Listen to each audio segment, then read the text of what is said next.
Welcome to How to Be a Person, a podcast about life with me, your host, Giuliano Grimaudo. JM, what's up, my friend? Brother, I am blessed, glad to see you, and I'm excited to be here, man. As I was saying off air, I love doing podcasts, both hosting and being a guest. So just having great conversations is something I love to do. So I'm humbled to be here. Absolutely. Well, I'm super glad that you decided to join me today. I started this podcast because I've been driving for Uber for like over a decade, and I would just have random people get in my car, and I ended up just having these amazing conversations. And so I started this podcast to kind of recreate that experience. And so I specifically, when I have guests on, I don't really know much about them. And I really don't like read like all the info. I'm like, I don't want to know. I just want to get to know you as a person when you come on the show. So I don't know much about you, JM, but I'd like to, and I'm sure, my listeners would like to as well. So please tell me about yourself. Well, first off, let me start by saying my wife thinks I'm the weird guy because when I get in an Uber, if I am not on a call that I have to take or if I'm not doing business, I love talking to my Uber drivers because here's the thing, man. They always have a cool story. And I think I love why you started the podcast. It's like, so often here's an opportunity to talk to somebody you never get a chance to meet. Yes. They're coming from, typically if you're in Uber, you may not be in your hometown. So you can learn something about where you're at. Very true. But it's just so funny because a lot of my friends and my wife, certainly, they're like, no, dude, I get in the Uber and I'm just on my phone. And I'm like, yep. I don't want to be on my phone. I like connecting with human beings. Now, does it always go awesome? No. Sometimes, whether it's a language barrier, they just don't want to talk. That's cool. Mm-hmm. But I am that guy. So yeah, I love you said that because honestly, like my experience has been like exactly that. I feel like a lot of people don't want to talk, but I will say I think a surprising number of people do. And I had another guest on the other day when we were talking about this. I feel like talking to another person is like one of the greatest experiences of being a human being. And it's become very popular to be like, I hate people. People suck. Like I would rather like people like I love dogs more than humans. And I'm not going to argue with somebody there, but I'm just saying like it's become very popular to kind of just like write off everybody else and I think it's easy to do that because we're so like wrapped up in like our digital worlds, like on our phones. But the fact of the matter is like, that is like most of what being a human is like interacting with other people. If other people didn't exist, nothing about reality would be here. And so like for me, I value that so much. Like I love talking to people, and I feel like being in an Uber is like the perfect way to start a conversation, right? So sometimes you're like, if you're just out, like sometimes it's hard to get yourself to like spark up a conversation with a random person. You're like, oh, are they going to think I'm weird? Are they busy in the middle of something, like if at a coffee shop or whatever? But like in an Uber, it's just perfect. It's like, hey, you're both just sitting here. So like, let's talk, Well, what I like too is because typically if the Uber driver wants to start the conversation, it's like, you started, tell the audience who you are, which is pretty, hey man, who are you? And then I'm going to tell you that I'm a performance and mindset coach. Yeah. And I'm going to give you a ton of labels, which is true. That's what I do for a living. Like I've built and sold 3 companies in the financial service. That's what I did. Then I wrote a book called Let's Go Win, Keys to Living Your Best Life. I wrote it for my kids. And that's what my company is, Let's Go Win. But it's all about inspiring people to live their best lives. But the point is, most of the time you're like, well, tell me about yourself. And people will be like, I'm an attorney. I live in Texas. And it's like, okay, great. You didn't really tell me anything. Yeah. And so it really is asking better questions like, hey man, what are you into? What's something what's something unique about you? Or if I'm the Uber driver, like, why are you in, I don't know, wherever you're driving? Yeah. Are you in for something new? What are you doing? And it's just getting more than just surface level questions. And you're right. People look at you like, well, that's kind of a weird question. What's the most unique thing about me, man? It's like, that's kind of deep, but yet you're going to arrive at something pretty cool. Or, hey, tell me something you're really into. Well, I'm into playing drums. And The Uber driver's like, yeah, me too, actually. And now all of a sudden we have this connection. But it is funny, man. I think we have, to a degree, lost our ability to connect because of these silly little cell phones, because we are so enamored by what's on the screen when you have a way more interesting the depth of people is really amazing. Yeah. But you got to just put a little effort out there and watch some amazing relationships form. So anyway, I don't know if I answered your question, but that's kind of who I am, what I do. I have 2 amazing kids, a wife of almost 20 years. Yes. And that's really what I work for, is to be with them. And I love helping people, crush their business and lives and goals. That's what I do now. And it's pretty cool. Yeah, I think that's awesome. So I still have to say more about this whole thing about talking to people, because so many things you were saying, other things popped into my head. And one of the things is that, like, there was a time where you didn't have the option to, like, not interact with people. But now, like, there are some people, like, you could literally live your entire life and never, like, have to talk to another human being. Like, you could have a job where you literally are just always, like, on the computer via email, like, Slack or whatever, with your coworkers and your boss, and you could just order Uber Eats and tell them leave it at the front step. Same thing with your groceries, like everything, like you could literally get by like probably months, if not years, without talking to another person if you didn't want to, because you don't have to anymore. Yeah, I don't know. That would just popped in my head. I was like, it's kind of weird that we live in this time where, like, that's actually an option. Like, that literally is an option to not interact with people. It is, and it's scary, because here's the thing, and studies. This isn't me. This is literally studies. So, pandemic, when we had to shut down the world, guess what? Suicide rate went up. Depression rates went up. Well, why? Because we isolated. And what you're talking about is it's a real thing. And what you're going to see is people will live less. They won't live as long.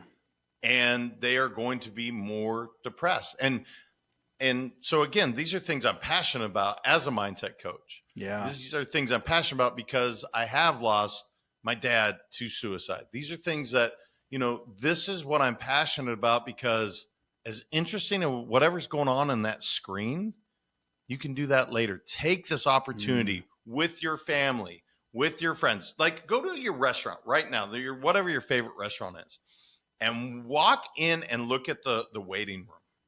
You will see 9 out of 10, if not 100% of people not talking to each other. They're going to dinner with their family to go break bread, to literally spend time, and yet we have our face and our phone. Well, save yourself a bunch of money, man. Just stay home. Yeah. Like, why are you going somewhere to look at your phone? And I say it joking and you laugh, but it's true, man. It's actually really, really sad that that's the path that people are choosing. And here's the thing. I don't even know if they're choosing it, brother. Yeah, that's exactly what I was going to say. That's exactly what I was going to say. I think it's more of a lack of awareness that that's what's happening.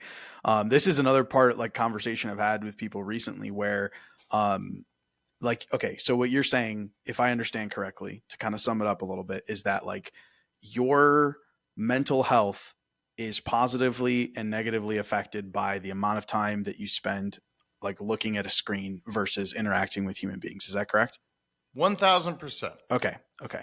So what I'm saying is that, like, we live in this time where the solution is, like, this scientific one, in the sense that, oh, you're sad, that is a chemical imbalance, therefore let me give you this pill to fix that chemical imbalance, without realizing that the chemical imbalance is simply a byproduct of the way that you're living or the way that you're thinking. And the comparison I use is, like, if someone's in love, right? Scientifically, we can measure that person has, there's certain chemicals that are, like, operating inside of them at certain levels. But if you're not in love, you don't go like, oh, give me the pill that gives me those chemicals in the right combination. No, you go, okay, I'm not in a relationship. That's why I'm not feeling these feelings of love.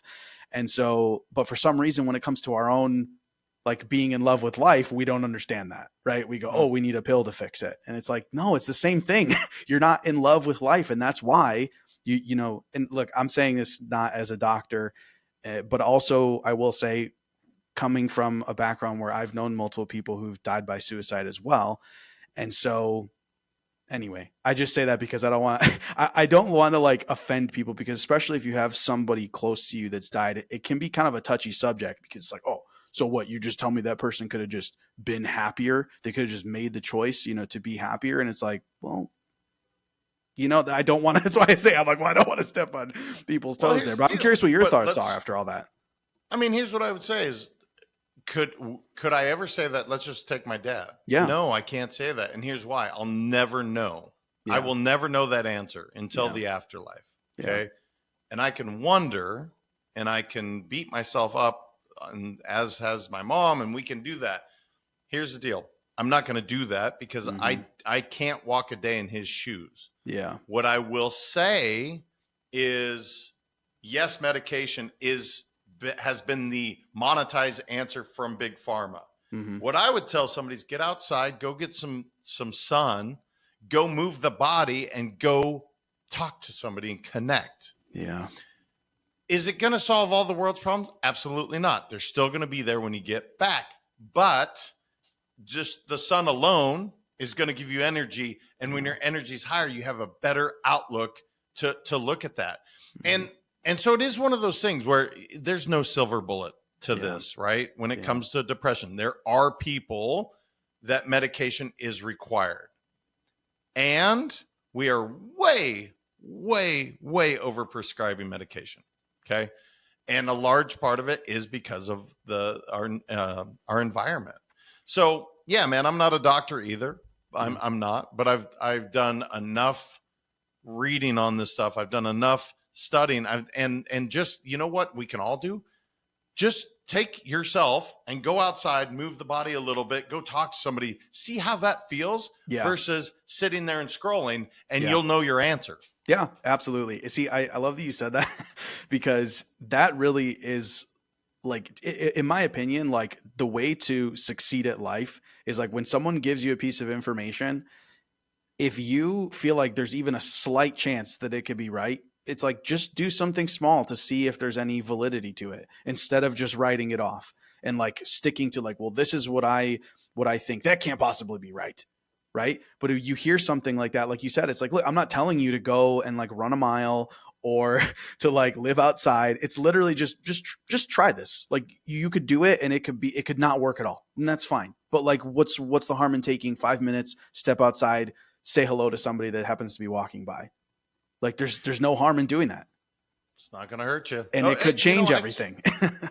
You're right. So I talk about cold plunge often because people have heard cold plunge and they're like, yeah, I can't do that. I hear that so often. They're like, I don't like the cold. I'm like, guess what? Most people don't, including myself.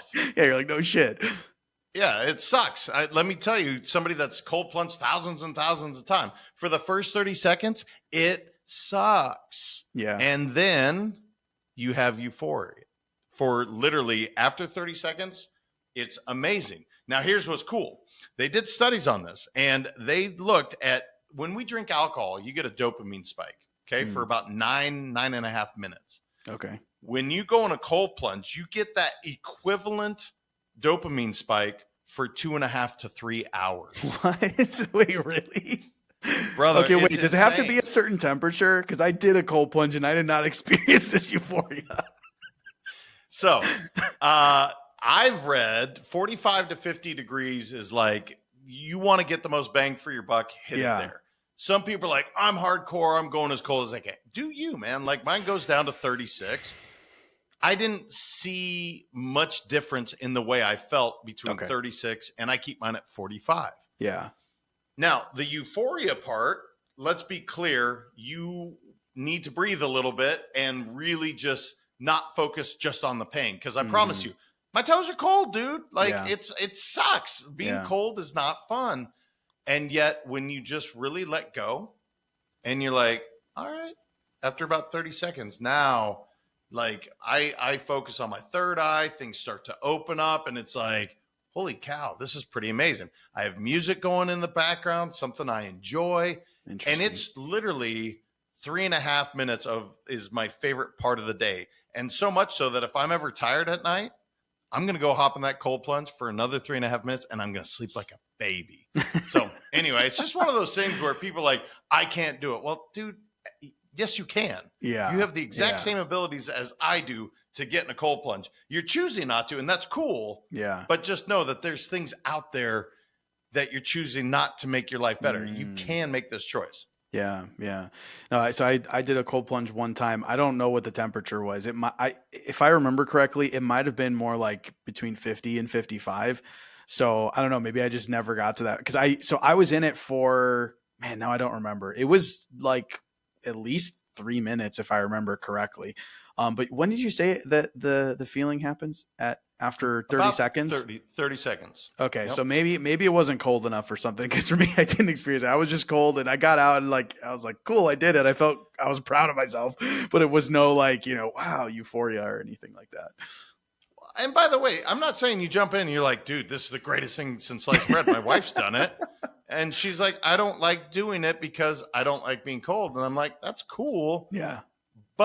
And then I had her try it again. And she's like, oh, actually, this is pretty good. Yeah. Because she would go in for like 15, 20, 30 seconds. I'm like, you're doing the hard part, man. That part sucks. Yeah. If you just like grin and bear it for 30 seconds and then just kind of let go, it's like, oh, man, pretty awesome. Yeah, that sounds pretty awesome. I might have to try again and try to get it at like the right temperature and stay there for a certain amount of time. Earlier we were talking about like just making conversation and something that popped in my head because you were talking about asking good questions. And it's funny because I started this podcast like 3 years ago and I did maybe like a dozen episodes and then I just dropped it. And so I just came back to it again like last month, but I've been doing like almost a podcast every single day. Okay.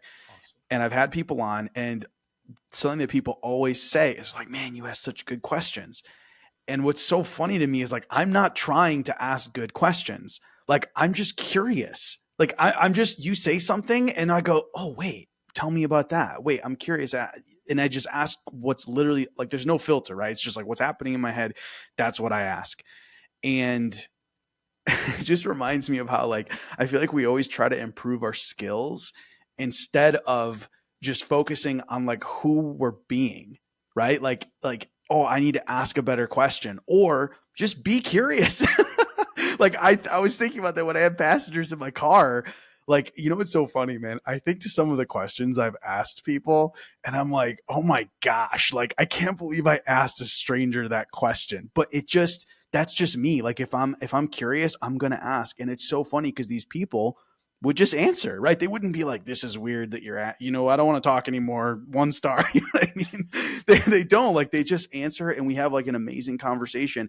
And I say all this to say, I think sometimes we overthink just life in general, like the things that we do, like to make sure we're doing it right or like trying to improve instead of just focusing on what we're being. And if we are curious, I feel like the questions are just going to like naturally come, Well, to that point, there's a great book that's one of the most widely distributed books ever. It's called How to Win Friends and Influence People by Dale Carnegie. Yes. And by the way, he says in the book, in order to be interesting, you need to be interested. Yes. And that's all you're talking about, man. It's like, look, so true. You don't have to come up with the zinger like, oh, man, I've got this amazing question. Why don't you just ask a question like, hey, man, like let's start with how you and I started on the podcast. Sure. You and I had never met one another. Yeah. And you said, hey, brother, what's up? Now, immediately, that's cool because brother is my favorite word. I'm going to use it probably 1,000 times on this podcast. So I'm like, all right, this guy's cool.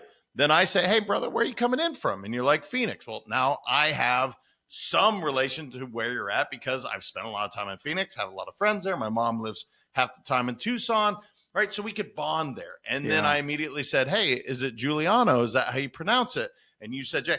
Now, these are pretty surface level, but it immediately gets us to saying, I actually care enough to know how to pronounce your name. Yes. And vice versa, which means I genuinely give a shit about you. Yes. I'm not going to chop your name up the whole episode.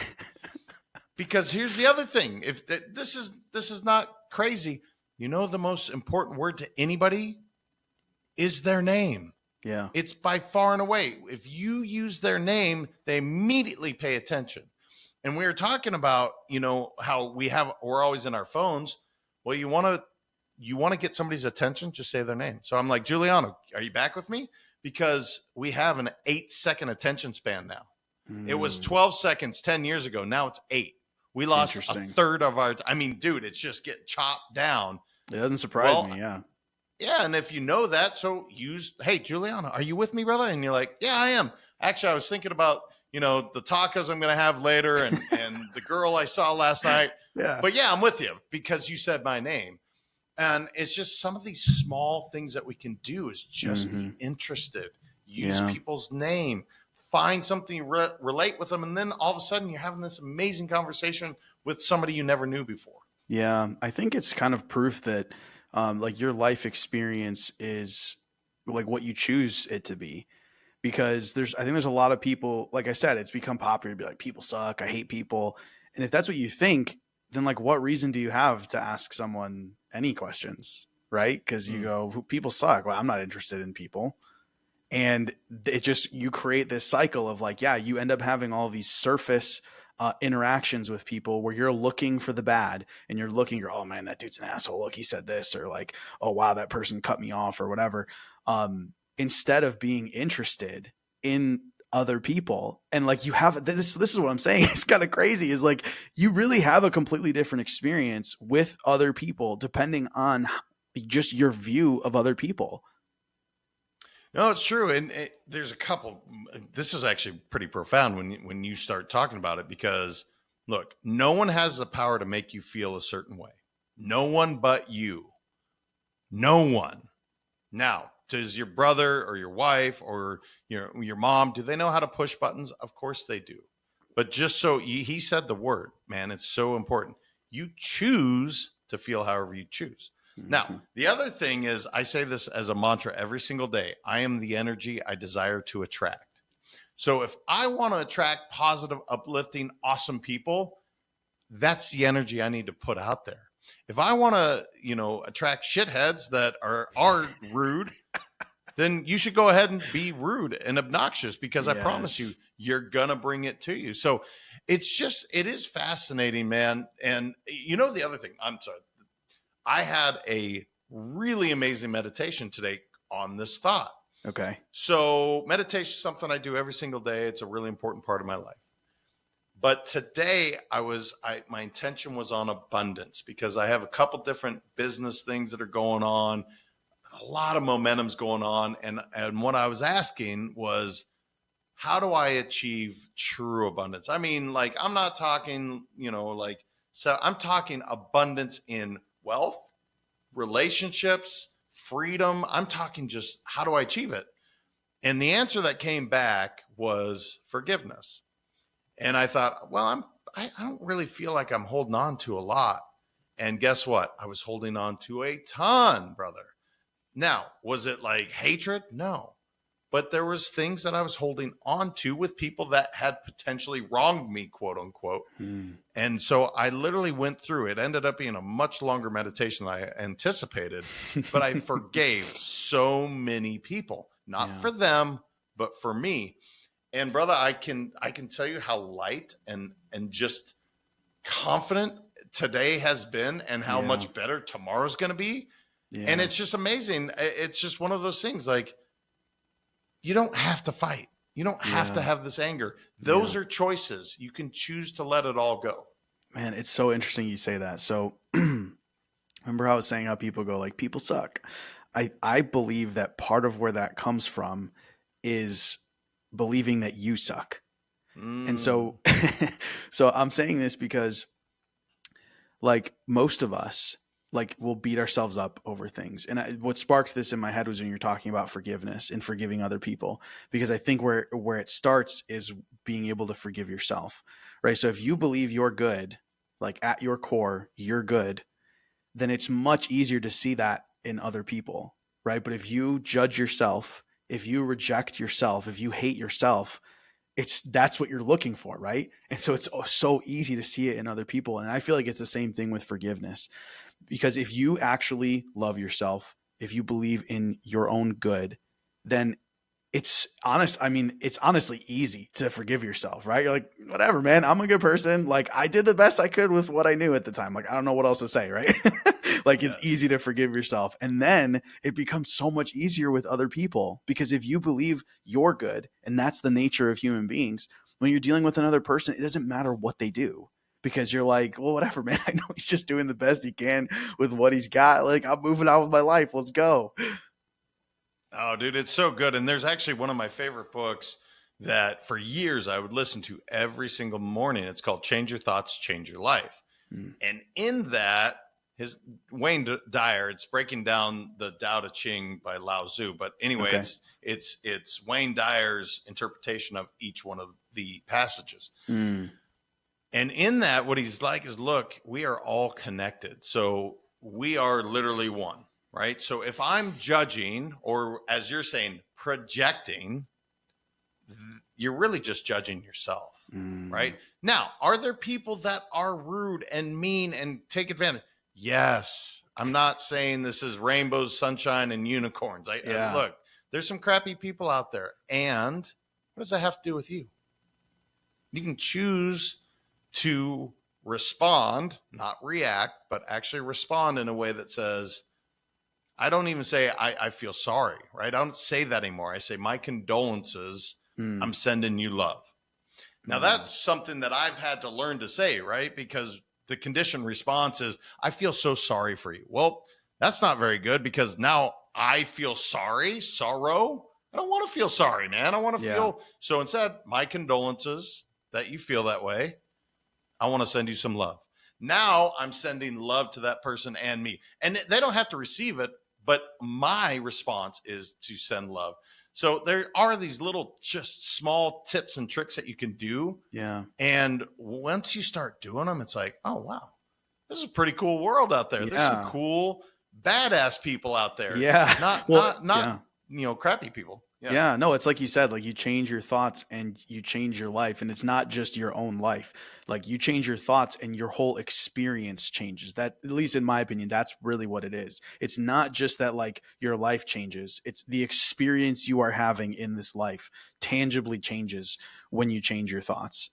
So one thing you were saying before, and that kind of what this book was about, is like that we're all one. I'm curious, like what do you, I have asked if you've guessed this, and it's probably a little bit deeper than, most podcasts you're going to be on, but I'm curious, like what you believe, like the nature of reality is. The nature of reality.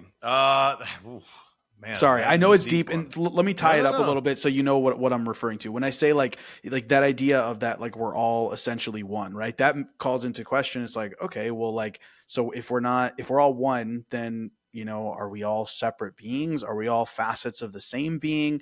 Are we in a simulation? Are we like, is God real? Like, so that's kind of what I'm asking, where that came from. I'm with you on this. So here's what I would say. I do believe God is real. And I would say I was raised Catholic, and I don't subscribe at all to that organized religion for many reasons. But I'm very spiritual. I believe that why I say we're all one is because we're all energetic beings. Okay. Energy is, you can't argue it, right? This table is energy. This camera is energy. This microphone is energy. That's science. And energy, as energetic beings, I am connected. Now, it's harder because we're not next to each other. But if you were sitting right next to me, you would feel my energy and I would feel yours. Yeah. Good, bad, or indifferent. Yeah. And so I believe that we are a soul living a human experience. And I believe in reincarnation 100%. I believe that I have, in fact, most recently, there's a gentleman that I work with that he's younger than me. And I only say that because he is so wise. Without question, this guy has been my dad or my brother in a former life. Brother. It is not even close. Yeah. Because Christian will say something. I'm like, dude, I don't want to hear that shit right now. And it's exactly what I need to hear. Yeah. And he 100%, we have had a previous life together, and I'm so glad that we reconnected, and we connected so fast, man. We did a podcast, and this guy will be in my life for, I won't say forever because who knows? Sure. But for a long time. As far as you can tell. Yeah. So that's my reality, is that we are energetic beings and we choose these experiences. I don't believe that anything happens to us. It happens for us. I do believe that saying is very factual. Okay. Even all the bad things, right? Yeah. Like I talk about my dad. I'm very open with it because it's one of those experiences that I never wish it upon anyone. Yeah. And yet the perspective that it's given me, it's a gift that I could never receive without losing my dad in the way I did. Yeah. You know, not being an athlete the way I thought after my third knee surgery. That was horrible, man. That's all I identified was this badass athlete. And then it was like, well, now I'm just kind of a normal dude. And it's one of the greatest gifts because I ended up studying abroad. And so it's, if in any negative thing that happens, and maybe this will answer the question all told, you're experiencing this, things are happening for a reason. Are you willing to see the opportunities, no matter how awful it is, right? Because you do get to choose to be a victim or you can choose to be a victor. And I choose to be a victor as often as humanly possible. Yeah. The reason people choose to be a victim is because it's easy, right? Yeah. But it's also really disempowering. It's a crappy way to go through life. Yeah. So I'm curious because you said you believe in God, but then you also mentioned reincarnation. I feel like typically when someone's talking about God, they don't really tie those two together, especially like, let's say in a religious way. But I know you said you kind of lean more towards spirituality. I'm just curious for some clarification on that part of it. I don't. So when people say God, they're like, all right, Bible, and that's God. I don't believe that. Okay. Now, do I believe there's a book that was written?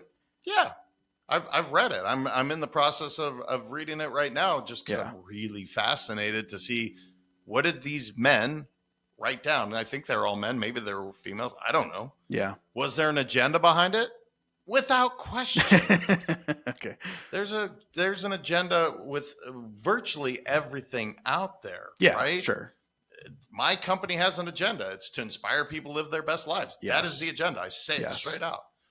Now, if you were to say what religion is like most resonates with me, it's going to be one of two. It's either Buddhism or Taoism. Oh. So that's where the reincarnation piece comes in. And so I believe in God. Is it a white dude with a beard? And like, probably not. Yeah. I don't even know if it's a human being. I really don't know. But there's something of, there's a higher power. Yeah. And you can say it's God. She's put it backwards. It's dog. Maybe dogs are God. I don't know, man. Like, I don't. That's why people like dogs better than humans. Maybe, because dogs are amazing, man. They truly are. But I guess my whole thing is people get so caught up in I'm right and you're wrong. I don't believe in that. I believe there's a higher power. Yeah. And I believe I'm a part of that. I believe I am a piece of that higher power. Mm-hmm. And I do believe that I'm going to reincarnate several times until I've learned all the lessons. And then I don't know where it goes from there. I have no idea. Yeah. Well, none of us do, right? We're all just kind of like making up in our minds based on our experience. Like this seems to make sense, But I ask because, look, it's just because I'm a curious person. That's it. Like I'm always really interested to hear what people think. And also, based on the conversation we were having about, like, I agree with that. I believe that like we are all, and I don't say it that way, like that we're all one, but I do believe that like other people are essentially, a reflection and a part of me. And so like when someone is rude to me, like, I think so, right? So let's say I go about my day and most of the people I talk to are really nice and like I have great conversations, and then one person's like really rude. It's kind of like, that is pretty much my makeup. Like, most of the time I'm really nice, and then there's every once in a while I'll be rude or something. It's like, yeah, that's pretty spot on. Like this is all just a reflection of me essentially, So without going too far down that rabbit hole, that's part of it. Just when you were talking about being one with each other, that's what sparked in my mind. So I'm curious to talk about this a little bit if you're comfortable with it, but I wanted to ask you a couple things as far as your dad's suicide goes. Nope. So I was wondering. Totally comfortable. I'm an open book. Okay. Yeah. What age were you when that happened? So I was 43. I'm 46 now. 43. I was 43. No, I was 44. Sorry. So this was just 2 years ago? It'll be 3 years on March 6th. Whoa. Mm-hmm. That's very recent. Yeah, man. And it's something I'm continuing to process. Here's why I talk about it so much. It's one of those words that you say it, and I know some people just like tighten up and cringe and they don't know how to react. Okay. And the truth is, I say it because, when I speak, because I do a lot of public speaking. Yeah. When I say it to a group, it immediately brings their guard down, and inevitably, even if it's a group of 10, at least one, if not multiple people, Yeah. will come up and say, I've been affected by that too. Yeah. Now imagine you're speaking to 1,000, just you can multiply the numbers. Yeah. And here's the thing that I don't want to have happen. Here's one of the things I want to change or upgrade in our mindsets on this. I'm not ashamed of it. That doesn't define who my dad is. Yeah. My dad, strongest, most amazing men you'll ever meet. I had no idea it was even possible. Mm-hmm. And all the more reason to talk about it. Yeah. To say you don't know how someone's doing. Yeah. Right. And it's funny, you were talking about being one, and you see people with hate, and it's like, you really have any idea what anybody's going through. Yeah. You've never walked a day in their shoes. As close as my dad and I were, and I mean, you can't get much closer. As close as I am with my mom, I've never seen the world through their eyes. Yeah. I don't know everything they've experienced. And so often we put these labels on people and we're like, yeah, man, they're this or they're that. No, they're a lot of things. And obviously my dad was in a really, really dark place. Yeah. And I wish as a mindset coach that I knew, and I wish I could have done more, but I didn't, and I didn't know. And so now I process, I talk about it, and hopefully when I speak and somebody, if they're having these feelings, that they say, you know what, I'm not okay. Yeah. And I do need help. Yeah. And then we can have a real conversation. Yeah, absolutely. Yeah, I guess I'm okay, so the experiences that I've had around suicide for me happened like over 10 years ago. Okay. So like I talk about it very freely, and there isn't, like I'm not like breaking down when I talk about it or anything like that. And I think it surprises me how recent it is for you, because the way you talk about it, it seems as if it's something in like the distant past, which if anything, I think it says a lot about like the mindset work that you do. Which is why I went, wait, what? Like, wait, they're just 2 years ago. So I'm curious then, when it comes to your dad, like you said, there's no real way for you to know. I guess what I'm curious of is like some of the stuff I was saying earlier, right? About chemical imbalances, about perspectives, about mindset. I'm just curious what your take is on it with regard to your dad. Like, obviously you can't know for sure, but I'm sure you've thought about it, right? Yeah, man, I've gone down about any rabbit hole thought, because my dad worked for a company for 35 years, and they're kind of evil, man, at the end of the day. It's not a company that I'm now proud of to say that he worked for. Now, Okay. that company provided, food, shelter, putting his kids through college and all, I mean, amazing things. And yet pretty destructive in many, many ways. And it's not pharma, but it's in that industry. And I don't think there's any reason to burn it down at this point.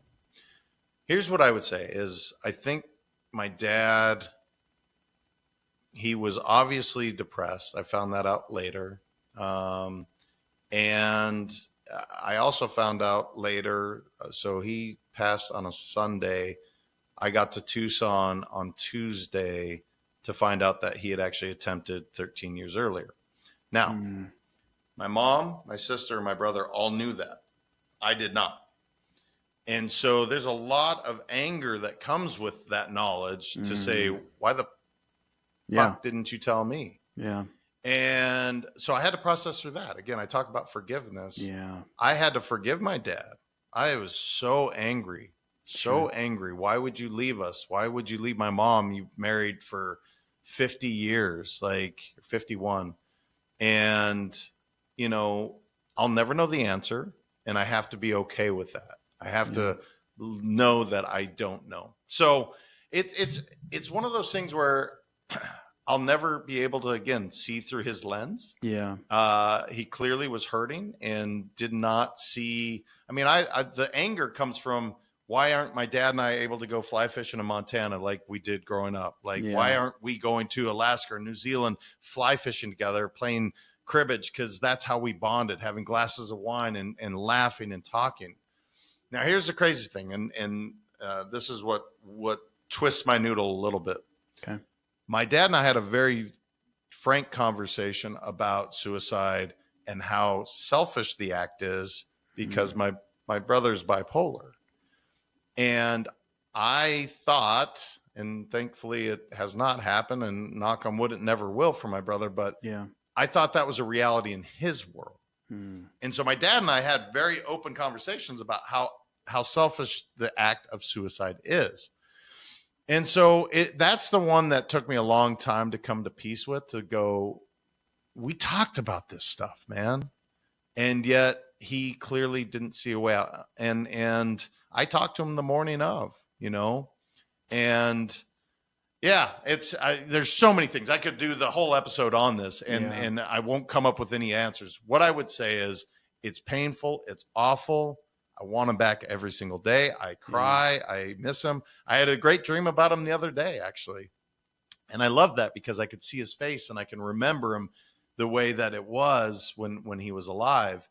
But yeah, I can't get it back. So I just need to move forward in the way that's going to help others, so that if they ever feel this way, they have a place. And if you're listening to this and you're feeling it all, reach me at letsgowin.com, jm at letsgowin.com. I mean that sincerely, because I'm passionate about the subject, and there's no silver bullet. There's no answer. Just really being able to talk and say, it's okay to not be okay. Yeah. Yeah. Well, I really appreciate you sharing what you've shared. Yeah, obviously, like I told you, I've had experience with people close to me dying by suicide, and I've had like very similar thoughts, right? Like, you're thinking about conversations you've had with that person. You're thinking about like all of the like responsibilities that they left behind on other people by making that decision. You try to put yourself in their shoes and think like, man, I can't imagine being in a spot where I felt like that was the only option, all of that stuff, all of it. You know, and I'll say even myself, I've been in a place where that was an option for me. Like in my head, that was an option. And, so I feel like I can relate and I can put myself in that situation. And I guess all I'm saying, and again, this is not like, oh, this is definitive. I'm just saying, like, from my experience, what I've found is that for me, and then when I look at other people who have felt similarly and acted on those feelings, it really felt like they weren't being as true to themselves as they could have been. Meaning, either in that moment specifically, like there was some like terrible thing happening in their life that was so out of alignment with who they felt they were, or over an extended period of time, they were making choices that didn't align with who they really were, but maybe were making choices based on who they felt they were supposed to be. And again, I'm not saying that this is definitive and for everybody, but again, maybe somebody who's listening, maybe that resonates with them and they go, oh, that's interesting.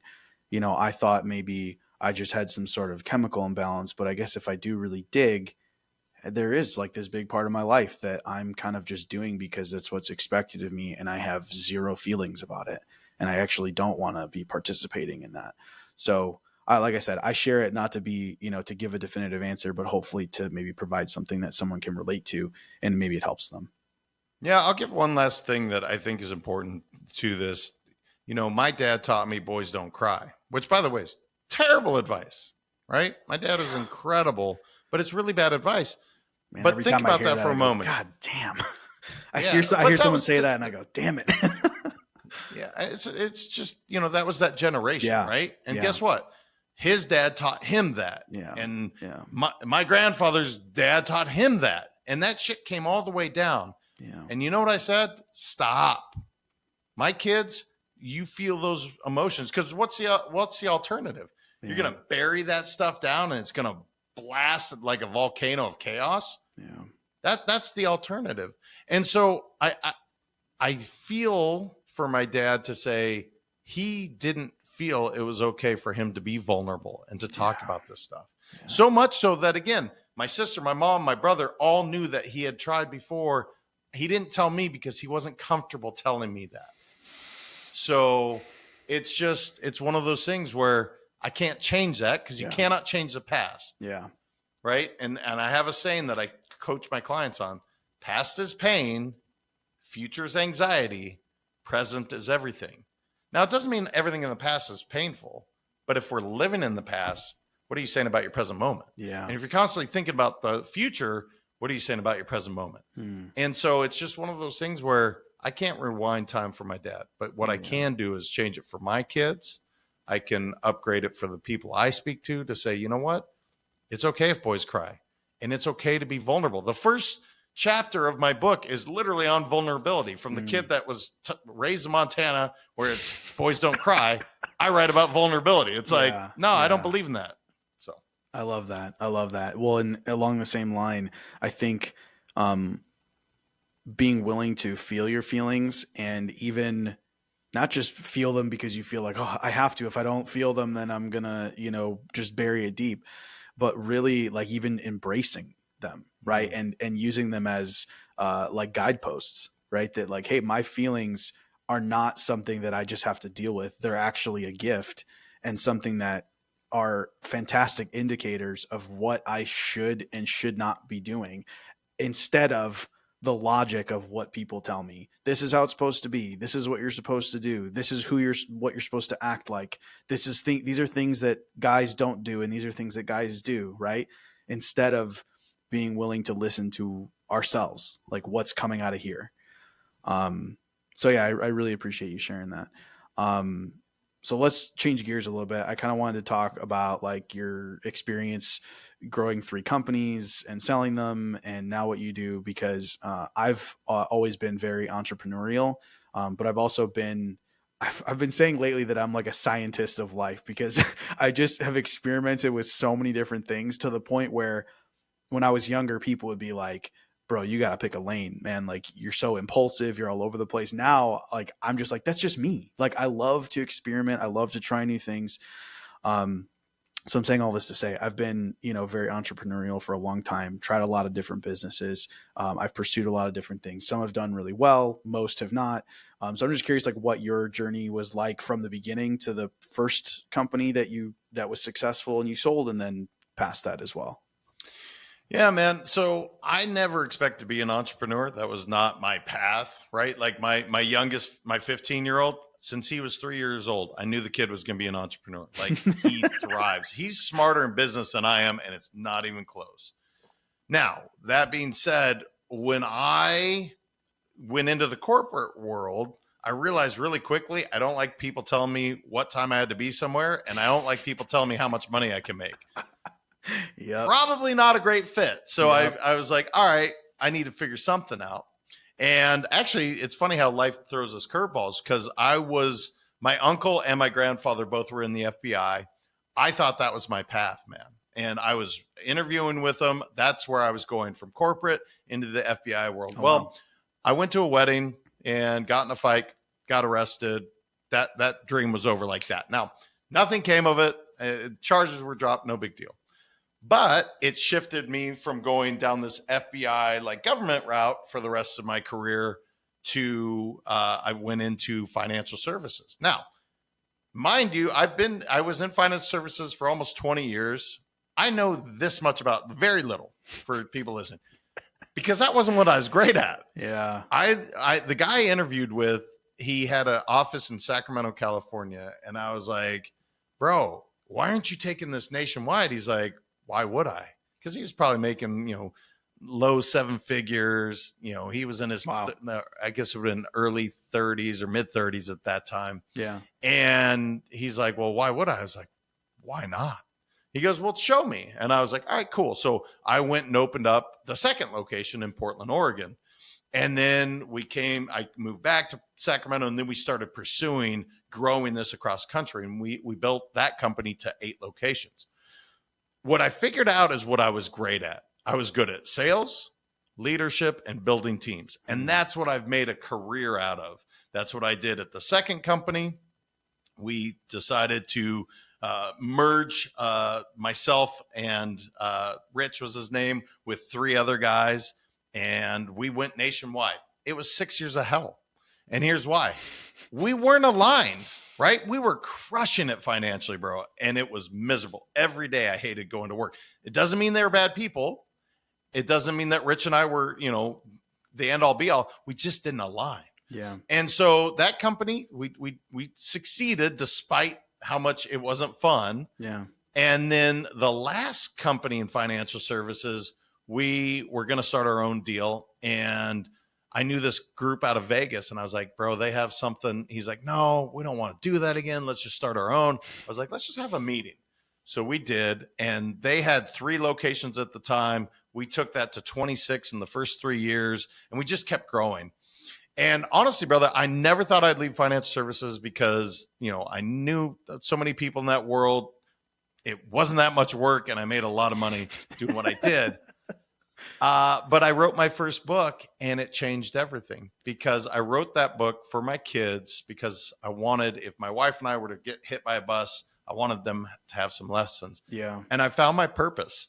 Now, here's what blew me away anyway. When we moved from California to Florida, my wife said, clean out the garage as you would, get rid of stuff before you move. I flipped through a journal that I had in college because I've always kind of wrote, I write a lot.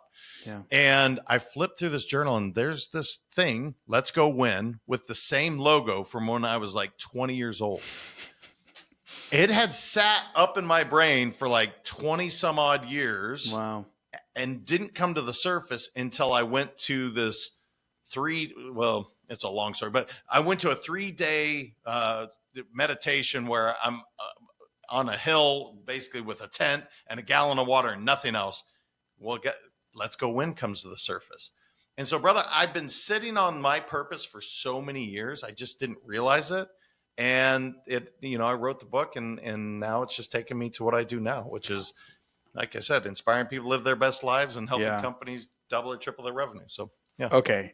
Hold on one second. This 3-day thing, you were by yourself? Yeah. Was this through like a coaching company or something? Size Seminar, if you're familiar. Okay, no, I'm not, but it's just so funny. I literally just had 2 guys on yesterday, peakfulfillment.co, and they were talking about like this solo retreat thing that they planned. So I was like, that would be crazy if it was the same guys. That would have just been nuts. But it is funny that there's that it's much of a great. I'm coincidence. going to look them up because I think it's amazing that they're doing that. It's one of the greatest gifts you can give yourself. It's seriously super cool. Like honest, like anybody listening, I definitely encourage them to go check it out because it's a very cool concept. But when you say that you feel like you found your purpose, like in writing the book, like why do you feel that way? So here's what I would tell you. Most people are like, I want to be an astronaut or I want to be a firefighter. I only wanted to be one thing. Actually, I wrote it down in first grade. I literally have held on to it in my memento box. I wanted to be a dad. In first grade, a 6-year-old, is saying he wants to be a dad. Wow. And I fulfilled that by having these 2 amazing sons, 18 and 15-year-old. Now, I found my purpose because the entire reason of writing the book was to, again, inspire them to live their best lives. Mm-hmm. The gal I was working with brought it all to light. She goes, man, you're selfish. And I said, what are you talking about? She said, if you only share this book with 2 people, you're selfish. And I said, all right, lesson learned. We publish. And brother, I've just found when you get just fired up to get out of bed. Yes. Every day, that's what I do with Let's Go Win. That's amazing. Because I get to go help people, inspire them to live their best lives. If I see people in a way so much greater than they see themselves, and I get juiced by that. Yeah. And so that's been my purpose, man. It was to be a dad. That's where it started. But you know what? It's so much greater than that. Sure. to inspire people to live their best lives. It's never going to happen. That goal can never be obtained, but it gives me something to shoot for every single day. So, Well, and that's why. what's funny too is that really like being a dad, like ultimately what being a dad is seeing the potential in your kids and helping them to see it in themselves. Right? Like that's like the best dad in the world. Like that's what he's going to do. And so it's funny because that's like what you're doing, right? Like it's just kind of like a more expanded version of being a dad. Yeah, no, you're right about that, brother. And you hold them accountable when they say, like, my son's like, I want to be a professional tennis player. Well, cool. If you're out drinking with your buddies, that's not supporting what you're doing, right? Which he doesn't really do, man. He's really very he's focused, man. So much more focused than I was at 18. Yeah. But yeah, you're right. It's these basic principles of, I see you in a bigger way. And if you tell me that's what you want to do, I'm going to help you get there. Yeah. Just like I helped a kid lose 80 pounds in 6 months. It's like, dude, you can do these things. Yes. I'm not a weight loss coach, but I'm just going to help you with some simple guidance and principles. So I love that, man. I love that so much. Well, it reminds me too. So my wife is pregnant right now with our first. And that's part of what inspired me to get the podcast going and also to write my own book, same title as the podcast, How to Be a Person. And so it's funny hearing that, because that's like my motivation is like, I told you I've done a lot of different things, right? So many different things. And I will say a lot of it I've kind of done on social media. So I do have like a trail of breadcrumbs of a lot of the things I've done. If I just disappeared from this planet, my future son would be able to see it. But I did want to do the same thing, like kind of condense what I've learned and put it into like one singular thing. And I've always had that kind of drive in me to like, when I learn something, to like take it, turn it around and share it with somebody else. And I just recently was thinking like, I'm sorry. So like, I just remember I told you I just restarted this podcast, and before I'm talking about following my feelings, that was the reason, is because I just felt like doing it. I was like, instead of thinking like, what's going to make me money? It's just like, what do I feel compelled to do? And it's this, right? It's like talking to other people. And I'm like, I'm not going to worry about how I'm going to monetize it. I'm just going to do what I want to do. And that's part's going to sort itself out. And the other day I just was thinking, I'm like, oh, I remember I actually made a couple of courses like a few years ago, like just because I was learning stuff and I wanted to share it. Let me go look those up. And I looked it up, and I had this whole course about like how to, implement good habits. And then I have this other course, like how to discover your purpose. And this other course of like how to do what you said you're going to do, like how to be a person of your word. And I'm just sitting here laughing, and I'm like, I never sold them. I just made them. I recorded them. I have them sitting there. And I'm like, this is hilarious, because now I can sell these, to people who are listening to the podcast and stuff. Anyway, saying all that to say, I just love what you said. I love what you said, because that's how I feel too. Like, I feel like I want to take what I've learned, package it up, and give it to people so that they can live a better life. And that's what you've done with your book too. Well, let me just say congrats. Your life is going to change for the better, in my opinion, without question. And let me give you the one piece of advice I wish I got as a dad. You have one job. It is to keep them alive. If your wife's anything like mine, she's type A, and it needs to be fed a certain way, sleep a certain way, dress a certain way. Look, dude, when she goes away, you have one job: keep them alive, and you crushed it. So funny. No, seriously, enjoy it. I'm fired up for you. I appreciate that, man. I appreciate it. So I have a question. If anybody listening really wants to connect with you, I know you mentioned your website, your book. Like, just tell, if anybody wants to like connect with you, if they want to learn from you, if they want your help, like tell them how they can get all that. Yeah. Awesome, brother. Thank you. I would say a couple places. Let's Go Win podcast, which I don't know, Juliana, if you were set up on it. My team does all this, so I hope so, because this was a great conversation. Sure. So the Let's Go Win podcast, or just letsgowin.com. Lots of free resources there. I truly love inspiring people to live their best lives. And maybe that's you. Maybe you're an entrepreneur like Juliana. It's like, look, I'm good at a couple things, and helping companies double or triple their revenue is one of them. I'm not saying we're a great fit. I don't know, but we might be, and we can go win together. That's why my company's called Let's Go Win. So anyway, check it out, and love to connect. I love that, man. JM, seriously, thank you so much for coming on, dude. This was a great conversation.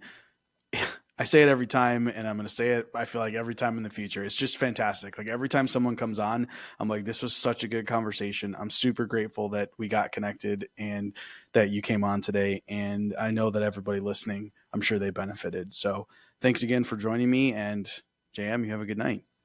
Thanks, brother. You too. Thanks for being here. If you enjoyed this episode, please leave a review or share it with someone who'd appreciate it. For everything I have to offer, visit howtobeaperson.co.